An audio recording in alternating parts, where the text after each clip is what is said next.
আমি 12 বছরের সম্পর্ক ভেঙে যেতে দেখেছি। আমি 6 মাস প্রেমের বিয়েকে আমৃত্যু টিকে থাকতে দেখেছি।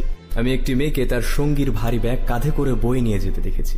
আমি অন্য একটি মেয়েকে মুচি বিয়ারাদেরকে ইংলিশে বকতে দেখেছি। আমি পুরুষও দেখেছি অনেক রকম।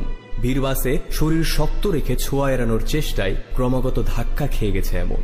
আমি এমন পুরুষও দেখেছি যে নিজে বেকার থেকেও নিজের মা বোনের হাড় ভাঙা খাটুনির টাকায় একের পর এক শখ পূরণ করে গেছে এমন। আমি শিক্ষিত পরিবার দেখেছি যারা পণ নিয়ে বউ এনে পুত্র সন্তানের আশায় তাড়া দিতে থাকে। আবার আমি পথে থাকা মানুষগুলোকে কন্যা সন্তানকে শুধু স্কুলে নয় প্রাইভেট টিউশনেও ভর্তি করতে দেখেছি।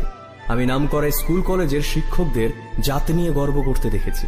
আমি দুবেলা দিনমজুর খেটে খাওয়া মানুষকে এক থালায় অন্য জাতের সাথে ভাত খেতে দেখেছি। আমি মানুষ দেখেছি, আমি অমানুষ দেখেছি।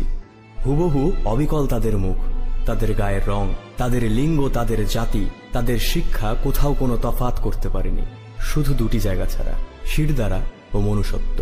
আমি মানুষ দেখেছি।